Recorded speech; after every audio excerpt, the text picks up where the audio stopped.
Well, hello. Good morning, good afternoon, good evening. I do not know where in the world you are listening to this podcast, but every time I get to do one, I get so entirely excited because of the guests that I have and the people that I have as part of my podcast. And today is no different. Today is going to be a treat for you, whether we're talking about leadership or we're talking about how to do equity for seniors, or we're just talking about how do we make a difference in people's life. Jesse Allen is one of those folks that has just risen to the top, not because of just being super intelligent and smart, because he is super intelligent and smart, but more because he's figured out how to serve others. And I think in this world, as we move forward and we have all this technology and we have all these social medias and all these places where we can compare ourselves to others and sometimes think that we're not enough, or sometimes think that we're not good to be able to do. Well, I compared and they were able to do all these things and I wasn't able to do anything, and somehow I'm not enough.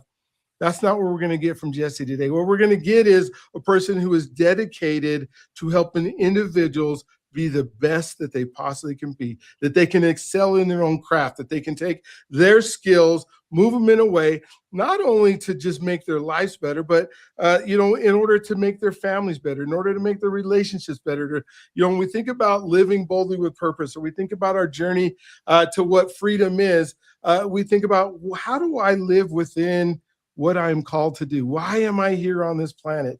And Jesse, thank you for being on today. Thank you for spending time with me today. Jesse and I got to know each other several years back, and he has been one of my mentors and I guess an icon in my life as I look to grow who I am in my craft and my skill. And he just has a way with people that I'm so excited that you get to share with me him today. So Jesse, I'm going to ask you to tell your story. Your story can begin anywhere you want it to begin in your life. I know you're not going to make any of it up, because if your mom watches this, then all of a sudden she's going to be mad at you. So yeah. You'll be in trouble. So, and not why would he, right? He's had this incredible life. And so start wherever you want and we'll go from there. All right. Well, Dr. B, I got to learn to call you Dr. B. I don't know if you had that doctor when we first met. But I didn't. So I got that. Not Brian, but I promise you, I like the Dr. B. That's pretty cool. Okay. Makes me want to go back and get my PhD, but I don't know if I have the time. It's a pleasure to be here. Thank you for inviting me on, and I'm looking forward to the conversation. My name is Jesse Allen. I'll talk about what I do today in my current role, where I get to work with Brian. I'm president of Rates 55 Plus Lending Group. And what we do there is we're partnering with homeowners that are 55 and over, and their centers of influence, people who are important to them in their lives, to help transform home equity, housing wealth, into financial flexibility, cash flow, responsibly extending cash flow, mitigating risks, helping them sustain the lifestyle that they love through retirement. So that's what we do and who we do it for today. And I know a little bit about me. One thing I'll say is, Brian, you talked about the day of LinkedIn and Instagram and Facebook, and just sort of that comparison dynamic, right? The world is smaller today. We're a blended family. We raised 7 kids. And so, I'm always very sensitive, kind of grew up learning how to parent in that environment. And one thing I would say, I always go back when I'm talking with someone and we're on this topic about comparisons or, pushing yourself to the limits. I do believe in really big goals. Okay. And pushing yourself out of your comfort zone. Okay. And I think that's super important, but I'm sort of a both and person. It's also important to remember, and I think it was the Phantom Menace Star Wars movie that I'm a big Star Wars fan. We had to wait a long time for the continuation of the story. And I think it was the Star Wars movie where Obi-Wan was in the underwater speedboat sub early on, and a fish has them. This huge fish has their little sub in his jaws, and even the Force can't get them free. And this bigger fish comes along and gobbles up the guy who's got them, and they cruise away. And the Jedi wisdom was, there's always a bigger fish. Oh, yes. And so I think that, that lesson is important for all of us to remember, whether it's building on your point, Brian, about comparisons. I've brought that theme up with my kids as we've raised them. I've reminded myself. And I just think, like, you push to your potential best in what you do and how you live. And I think that's a life journey. And I think, picking up on what you talked about, I think that's an important piece for me. If I go back to my origin story, because you need to be able to tell this story, and it's taken me a while to think about, well, what is it about my upbringing? What is it about my background that sort of blessed me into being how I am, the good and the bad, right? The good, the bad, and the ugly. You got to take it all. And I think, for me, a fact that I think has settled on me as I've gotten older is that I was a first generation college graduate. I got my undergrad at Pace University in New York, which I earned while working full time. I was a great high school student. My first 2 years of full-time college taught me that I wasn't a great full-time college student because I partied too much. And it wasn't structured enough for me. So I moved to New York. I started working full-time. That's how I got into banking and financial services, and went to school at night and got my undergrad there. And then I have more recently, in my 50s, I got my executive MBA from UCLA. And just recently, I'm going to get my double master's, a master's in science in digital marketing and communications, which I'll do at Wake Forest. I start in the fall. Again, I don't have the time for the PhD, but I love the classroom. It's like R&R for me. I get to reflect on the business, not in the business.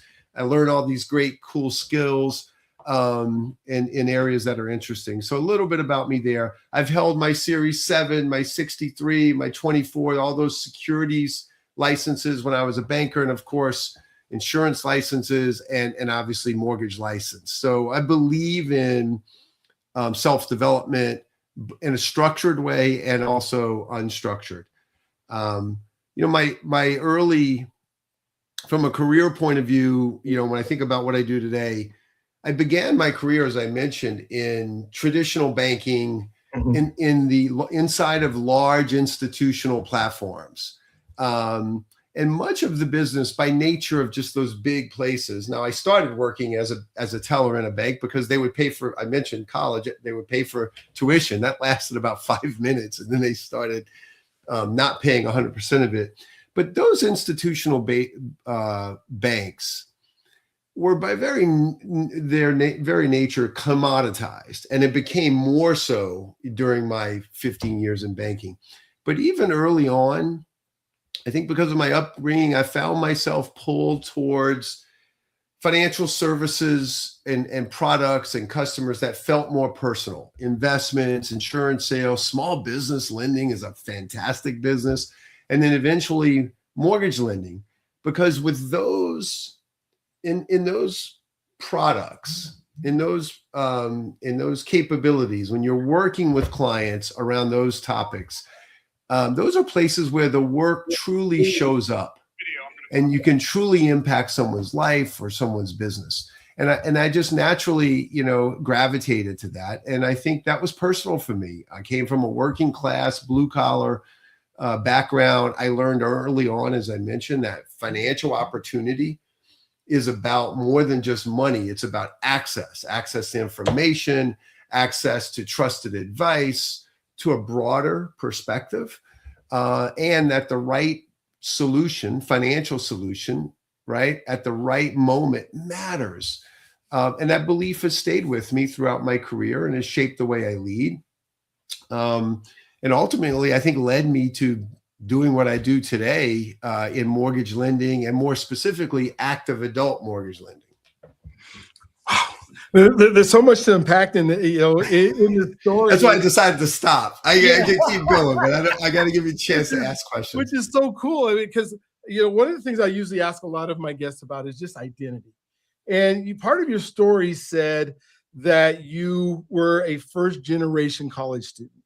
And so was there expectations within your family that you needed to be great, or you were responsible for the family's, legacy? I mean, how did that identity shift? It's such a great question. As a kid, I don't remember feeling any of that pressure. I think I was blessed. I was raised in a household that I felt loved, safe, and secure. Okay. And I got things from both of my parents, that as a parent, I began to appreciate more. Okay. And there was no pressure. What was required in my house was respect, hard work, okay, and a can-do attitude. My dad, from my dad's side of the family, it was blue collar. It was a do-it-yourself kind of environment, which was, you needed to build a new dog pen for your hunting dogs. Well, you just went out and built it. You needed an addition on your house. You just did it. You needed to know this. You just did it. And back then you couldn't YouTube it. You sort of just had to learn from others.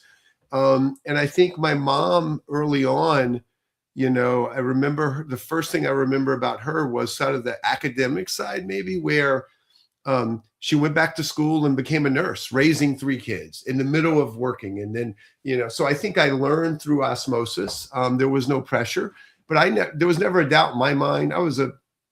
I think I could almost a straight A student in high school, 3.9, 3.8. And I don't remember working really that hard. I was just blessed, and I just did the work because I was taught you just do the work that you're responsible for doing.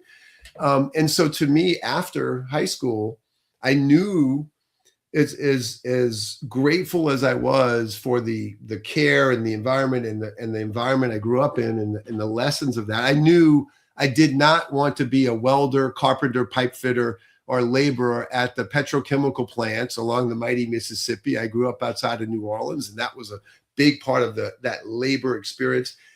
And I respect that. And I spent a couple of summers out there in 100-degree humidity and 100 degrees working, but I knew I didn't want to do that. And so I go to college, so I went off to college, and it was just natural for me. And frankly, I didn't know.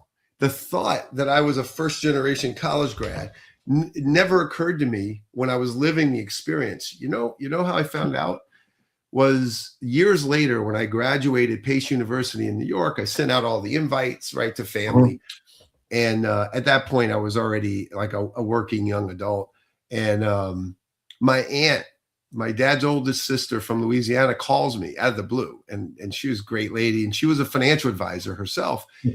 And she called and she says, "Hey, I know you probably don't know this, but you're the first person in our family to go to college." And she was my dad's one of 8. So I had lots of cousins and second cousins.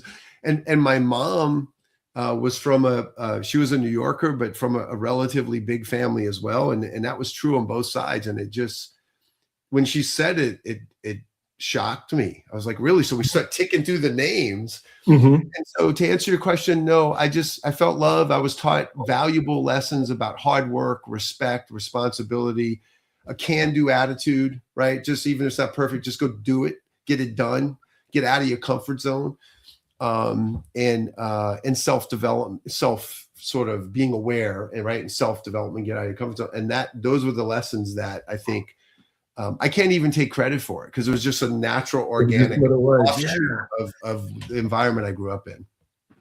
I know you said a few times, you've mentioned the word hard work a few times. And part of your story says that you went to college, but you did it at nighttime. You weren't the undergrad. And now that you're a dad and a parent, and we send our kids to college, and they have this whole experience of, hey, I get to hang out in the dorms, and I just got to go to class, and they have all this time.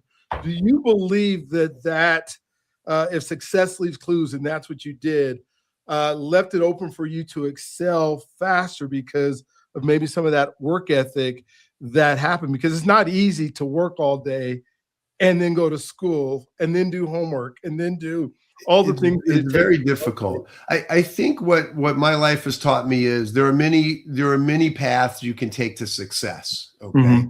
It's just take a path, right? You can't be stagnant. And like, if I think about my journey, I went off to full-time college and I did 2 years. And my first year was at a small university outside of New Orleans. My grades were great there, but I would, we made lots of late night trips to the city and partied and then went to class. The second year, we decided, a friend of mine that I met. So I lived that dorm life. I met a great friend who was from New Orleans proper. We decided to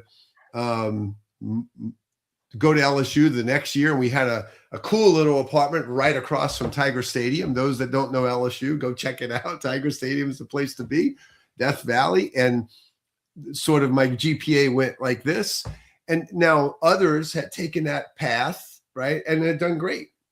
But I knew for me, I was like, okay, I don't really know what I want to study. I'm not getting any practical hands-on use. And I just wasn't really motivated. So I spent the summer working at Dow Chemical in one of those jobs as a laborer. And I was lucky to do it, made great money. It was unionized. And my dad was out there as a foreman, I think, by that point, working with great people, hardworking with people. But I knew day one, I went home. I was like, okay, I'm moving to New York when this summer's over. I couldn't bail on the job because my dad had gotten me in, but I knew I was going to do my commitment and throw everything in the car that I owned and go figure out what I wanted to do.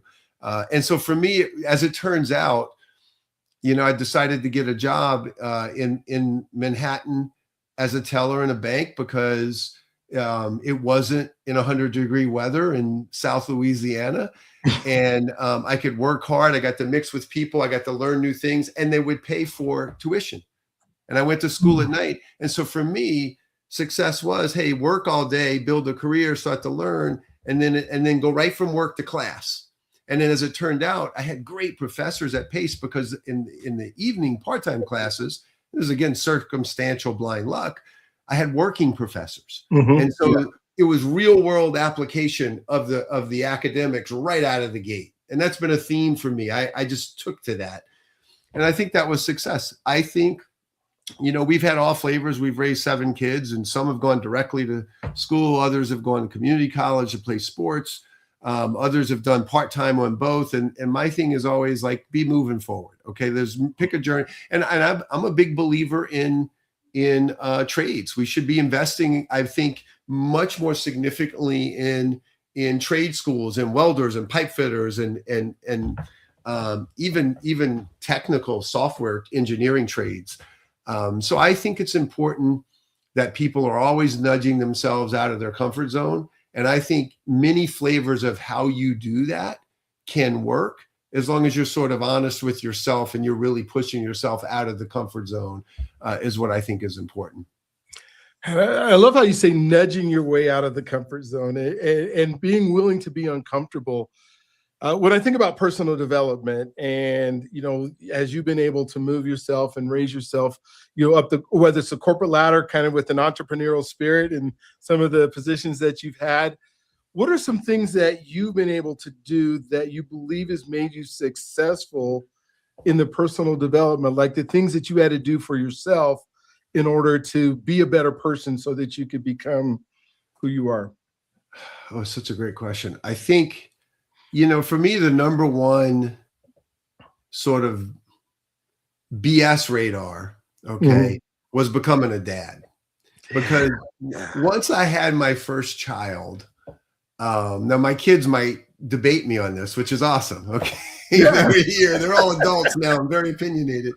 But I think for me, where the buck stopped on sort of fooling myself, is when you're responsible for another adult, like at the end of the day, that's the bottom line. And so you can fool yourself in a lot of different ways, and that could be okay. But when it comes to your kids, like that's it. You're either engaged and you're trying to be as honest with yourself as you can about what you need to do there, or you don't. And I think that's where sobriety hit me, and not in a non-drinking sort of sobriety, but the life sobriety. I still remember the bus ride. It's shocking the things you remember. I still remember a bus ride from Manhattan home to Hoboken, New Jersey. We were getting ready to buy my first house and move, and we knew we were getting ready to start having kids. And actually, I take that back. I was on a bus ride to I don't know why I was on the bus. We have to edit this out. But I was on a bus, but I already had my first daughter, Jillian, and I remembered like being there and having this moment where it's like, holy cow. Okay. Like I don't know if she was 4 months, 3 months, 2 months, or a month. I have no idea how old she was. All I know is the light bulb hit me. Like, okay, like time to level up now. Okay.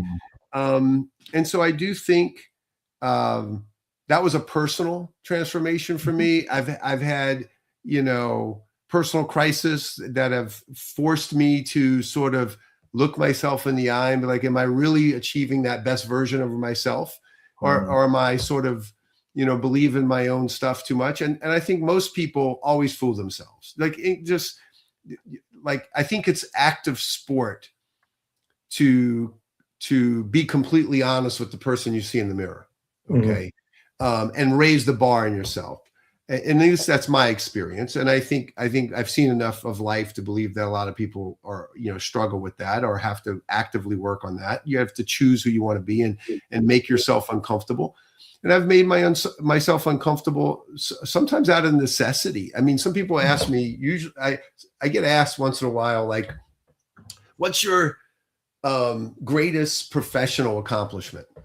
And that's a hard one. I think what I usually answer with, and this is to take your question into the professional side, is I usually answer with the number one piece of advice I give people, which is to take on big, scary roles, right? That push you out of your comfort zone. And the further out of your comfort zone, the better. Okay. Because that's where the learning comes in, the enrichment comes from. And you find out sort of what you're made of, right? Again, the good, the bad, and the ugly. And I've had, I've never said no to those jobs when people have asked. I've asked a lot of questions sometimes.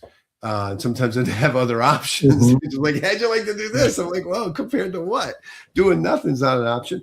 But I do think it's being willing to take on complex things, whether it's raising a family, taking on big roles at work. And again, in some ways, people say you make your own luck.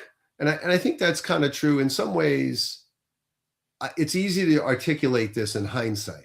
But I can't say I intentionally set out to be a guy that just took on big, scary roles, or it wasn't a strategy. I didn't have someone saying to me, hey, the secret to career is to take on a big, scary job. I've said it to people to try to pass that on. I just bumbled my way through it by luck. And I think people came to me because they saw I worked hard. I was smart. I got things done. The things I learned growing up showed up in the workspace. And therefore I got the privilege of being asked to do things that, frankly, many things that I didn't feel qualified for when they asked me to do it. Okay. But I wasn't going to let people down. And I could rattle through, my very first manager job. I was at this small, and this is a good example. I've had other examples. I won't give you all of them, but my very first manager job, I was a sales manager in a small bank. Still hadn't graduated college. I was still going to school at night in Manhattan, a bank that's been around since the 1800s. It's called Apple Bank for Savings. It's still there today. It was Harlem Savings Bank in the beginning. And I was a sales manager in Union Square, very busy office in Manhattan. And the sales manager's like the assistant manager. It's all the grunt work, right? And I was a kid. I'd have to do the math to figure out how old I was, but I was pretty young. I started with them in 1990. And then one day they said, hey, you've done a great job. It's like 6 or 8 months into that gig. You've done a great job. We want to make you acting branch manager in one of our branches. And of course, I'm like, why acting? Why aren't I getting the real gig? Okay. And it's like, well, if you go do this well, this is an important job. If you go do it well, we'll take it from there. And so I go get my first acting branch manager role when I went from managing like 3 or 4 people to a team of 25 people. And the branch, the owners of the bank was privately held, were also Manhattan real estate. It was a Manhattan real estate family.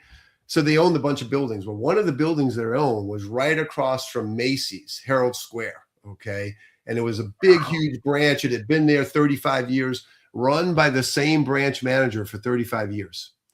And they decided that they were going to sell the building and lease back a space that was like a third of the size. And so my job, drew the lucky straw, was to go in there over the summer and, hi, I'm your new acting manager. I'm here to close the branch. Oh gosh. Okay, with 30 people. That was the first gig they gave me. And we pulled it up. And of course, like day 2, there was no air conditioning and we had all these logistical things. But that was the first gig they gave me. And literally the day I showed up, the lady who had been there 30 years was gone. Okay. Like it was me and the crew. And we pulled that off and it was great. And then, when I was done, guess I got rewarded. I got to go open our new world headquarters for a regional bank in 277 Park Avenue. I got to open a brand new office from scratch right under headquarters. And so that was my, they were sort of testing me, but that was a really scary role. And it wasn't without its challenges. And all I really, how I made it work, like I rolled my sleeves up. I found out how to add value to the people that were in the shop, who knew what they were doing, who knew all the customers. We engaged the customers. We just jumped in, which was a life skill I learned growing up. Can't take no credit for it. And so I do think I'm a big believer in there's no one path, whether it's picking a major in college or picking a profession or going to full-time college or a part-time college and full-time, like any mixture and configuration. All I would say is don't fool yourself. If you wake up every day and you're not nudging yourself forward, then you're leaving something on the table, right? Go and push the envelope for yourself, whatever that looks like. Wow. I wasn't sure where we were going to go today, but I am so enjoying talking about success and principles that anybody can take and become a better person and become the person. I would love to hear about some of the associations, because, one of the things that I think both of us know, that it's not always what you know. Some of the time it's who you know. Mm-hmm. And how have you been able to navigate through your career these associations, sometimes with people that were taking you to new heights, but I'm sure there's been some associations too that were in those crabs in the basket trying to take you down? Yeah. I think when I think about all the things I wish I would have learned more intentionally as a young person, it would be this: network, associations, and investing in those relationships with more intentionality, and not in a negative way. But, I grew up in a world where you did for others and others did for you. So again, naturally, I think I just I picked up some of that. But as I became a professional in the white collar world, being more intentional about professional network, I think would have served me well. I learned that to approach that with intentionality much later in life. You asked a couple questions. One was around associations, and one was sort of how do you learn from all people that you might work with and for, even who would you consider the good, the bad, or the ugly ones. Mm-hmm. And I think there are lessons to take from everyone. I think, I've had my conversation with lots of professionals, peers, and those on my team, and personal relationships with people who like, oh, my boss is just a knucklehead, a nugget, right? Just on the list of people like I'd never really want to work for again. And I always say the same thing. It's like, okay, well, at least you know what kind of leader you don't want to be, right? Mm-hmm. You've eliminated something. Now go use it and move on. And I've certainly worked with people that I didn't agree with their leadership style, their approach. I'd like to think I'm not that person, but it's always, I think, healthy to be to reflect on that. I think the bigger picture, it's about taking on these scary assignments, pushing yourself forward, not getting comfortable, but in a positive way. And sometimes that means you have to be nervous. If you have butterflies, if you ever take on a job and have no butterflies, then take on a bigger job. Okay. Yeah. And I do think if you're intentional about your network, incredible things can happen. And I don't think I think it's never too late to invest in your network. A great example for me, when I decided getting my master's was always on my punch list. I don't know why, it just was. And it really wasn't for the credential, it was for the knowledge. I believe there's an opportunity cost to not doing things. And, not getting a master's, to me was an opportunity cost of not being in the classroom and not making those relationships and not learning the things or gaining the insights.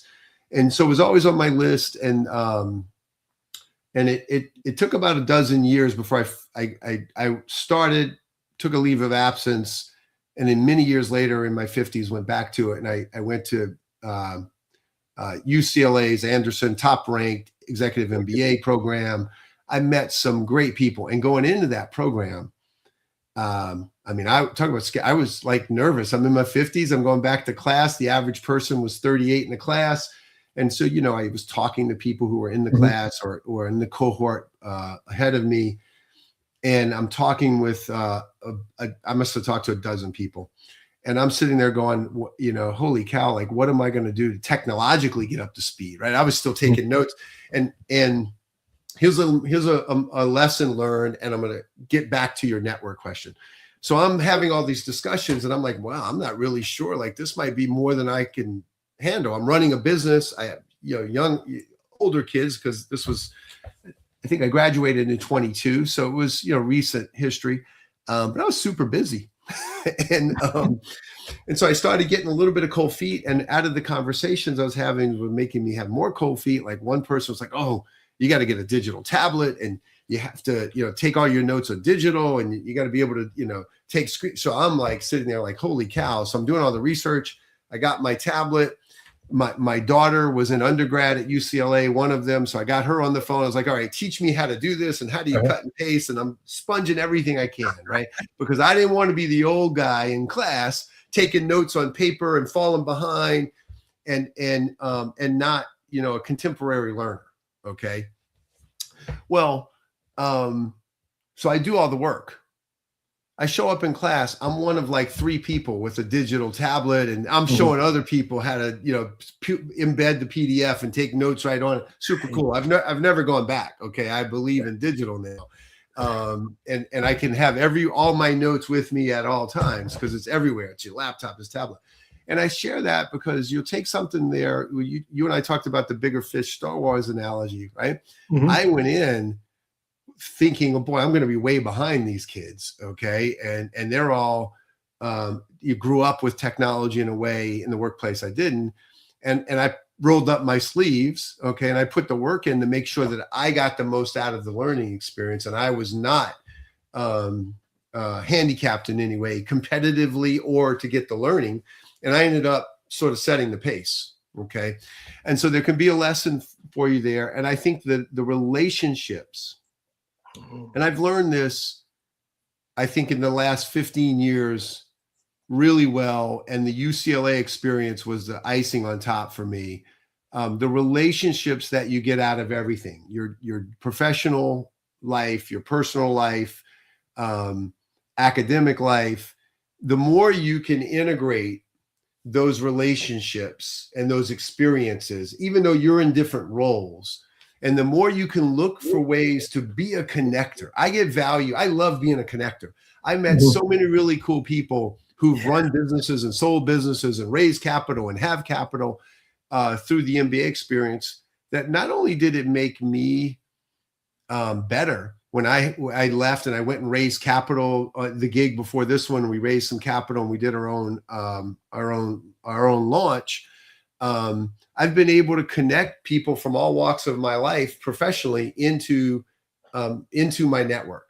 right? In ways where I thought the people I was connecting, and nothing out of it except a connection that I believe has synergy and adds values. And sometimes those things, they hit it off and it adds value, and sometimes it doesn't. And like this afternoon's a great example. When we're done today, one of the guys that became friends with now has sold businesses, runs his own venture capital firm now, and they do very targeted stuff.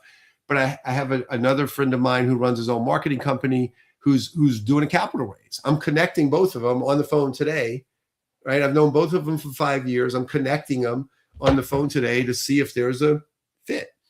And so I think so cool.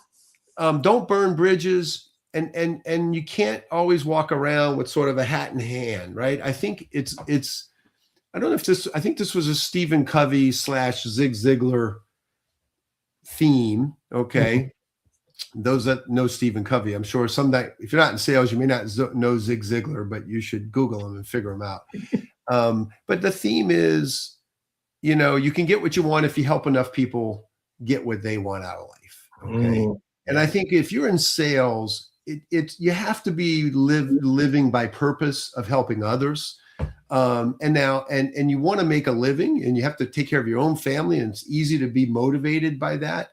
And when you catch yourself there, I think it's important, and I live this, it's important to remind oneself that it is about the bigger purpose. And I think when you think about being a connector, it's about connecting people because there's value there. And even though you may not get anything out of it directly, because what I will tell you is the universe remembers, people remember, will somehow come back to you.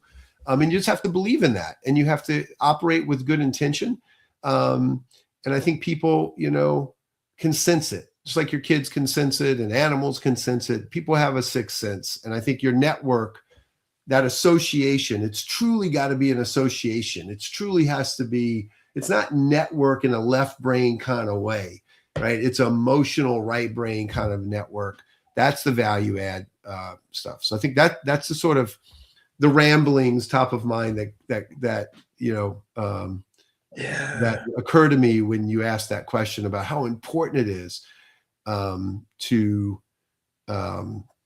make connections. And the last thing I'll say there is, as a parent, it's super fulfilling for me, and fun is a great word, when I can take those professional lessons and I can connect in my adult children to my network. And and that's happened. I look for ways to happen. It could be, I have one daughter who's a journalist, and I've connected her in with sources depending on topics she's writing on. I love that. And they all, it's enriching for all of them. And I get great feedback from my sources. They always come back to me, it's like, your daughter is awesome. I'm like, yeah, I know, that's great. I have another daughter who's in the wine business in France. I've connected her in with people on different things. And another who's in law school, and I have another who's a sophomore in college. So we have 7, as I mentioned. I don't mean to single out any of them, but as they get older, it's important to connect people, and I think that's the way I get life work balance, is that integration for me, right? And applying those skills consistently, and watching that flourish. It's just a tremendous amount of fun as a parent, and it's professionally rewarding at the same time. Wow. As I think through it, I have one more question that has 2 parts to it, but we're going to have to do this again, because I'm thinking of as I've been listening to you, and as I think, okay, we need to have a sales podcast. We need to have a relationship podcast. We need to have a management podcast. I mean, just all the wealth that is just pouring out of you today is just so special. But as I think of today and what we've been able to accomplish, and you kind of talked about some things, and the reason I want to ask this in 2 parts, because I don't want you to split up. You talked about work-life balance, and I want to know what you're most proud of, but I don't want you to have to go, well, I'm more proud of my kids than my business. Yeah. I'm more proud of, and get stuck in that conundrum of what's more important, because I think you've been able to balance it. But what for you in those 2 areas, I guess I would say, are you most proud of the things that you've been able to accomplish? It's a great question. I think I'll resist the urge to score myself, I'll resist the urge to call the ball in the game, because I have plenty of runway left to still screw things up. Okay. And I think, certainly as a parent, that challenge is never ending, right? As your parents, as your kids age, it's just different challenges.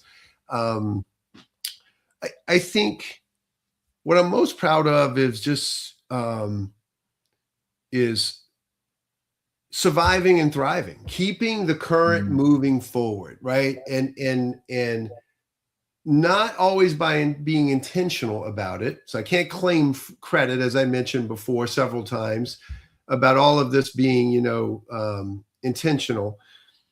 It was just about living what we just talked about, right? Trying to do my best to keep things moving forward, continue to be a willing learner, okay, and apply that as I've gotten older and wiser into all areas of my life, and to do it relatively successful. And that's the part where I don't want to call the ball, because life's not over. And I, maybe I'll get the chance to mess up grandkids or something. I don't know. But I think, when I score myself so far in the journey, hands down, what I'm most proud of is I'm an A+ off the charts on parenting. Okay. Now, that doesn't mean I was a perfect parent. There's by no stretch of the imagination. Okay. But it means I have beautiful, smart, great human beings that I'm blessed to have raised or have a hand in raising. And they make me better at what I do. And I know they're going to make everybody around them better, and they're going to contribute. And so I feel really good. And again, I don't really take credit for that, although I did the work. It was just circumstantial. I kind of just figured it out along the way. And I just did, treated them with respect and tried to, do the best I could, which most parents do. So I think I'm by far more, most proud of that. And then I think, and I've been able to financially, through my professional life, provide for that family and provide for them and try to live what I preach to them, right? Whether it's go back to school or keep your head up if you have a tough gig, or ornery boss. Yeah. Like when you have kids and you're preaching that, you kind of have to practice what you preach. Okay. And so it makes me a better leader, and it makes me a better at my professional life as well. So I think I'm most proud of the family piece. While I will say again, it's far from perfect. I've learned that perfection is not a thing. Proud of that too. It's like, get it good enough to beat the competition and say, right, and win, and help people in your life win. And then I think it's just weathering tough times. Okay. And I've had self-inflicted tough times. We all have tough times. I'm luckier than most, but I've had challenges, and I think weathering those in ways that didn't do damage on others or productive, and you learn, and I learned from it. I think I'm very proud of how I've weathered my journey storms. Not to say that those storms were worse than others, or that I don't grade my journey storms, as on a degree of difficulty, because others have had much tougher times than me. But they were my challenges, and I weathered them constructively, I think, and I learned from them, and I've tried to apply those lessons learned, and I'm very proud of that dynamic as well. Wow, thank you for sharing that, because it just, as I'm thinking, all these different shows and business, and then I think like a dad and a husband show would be really cool to do. I have 8 children and 16 grandkids now. How many grandkids do you have? 0 grandkids right now. You have 16 grandchildren? I didn't know. And 8 kids? I didn't know that about you. See, I learned this about you on this podcast. Oh my gosh. Yeah, some of the most spectacular times of my life. My oldest is 38, and he's doing phenomenal. And the rest of it has just been such an exciting life. I can't wait for us to talk again, for you to do this. Do you have any final thoughts that you would love to share with the folks that are at least part of this podcast? And like I said, I'm gonna figure out a way, folks, to get him to come back. so we can just chop it up about other stuff. But what for today? I would love to. I can't wait to watch this podcast because there's like 10 things I could have said differently. Listen, I would think this conversation has been fun. You can learn. I've known Brian, I don't know, 5 years or so. And so here's a lesson. I just learned he raised 8 children. I didn't know that. Okay. And so really, like, there's always another level, right, of getting to really know people. And I would say be intentional about that.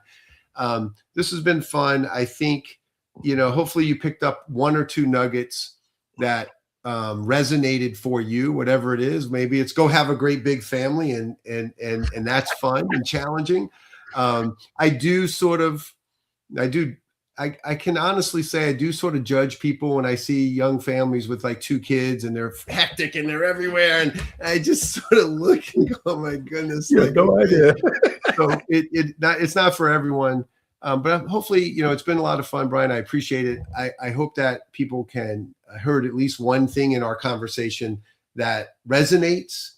And if it resonates, go build on that and do something with it and take it up a notch and share it with others, or using in your own personal life or career. I think it's all about keeping the current in the stream moving, right?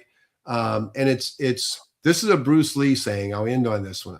I haven't practiced a lot lately, but I do believe I'm practice martial arts. I try to get in the gym.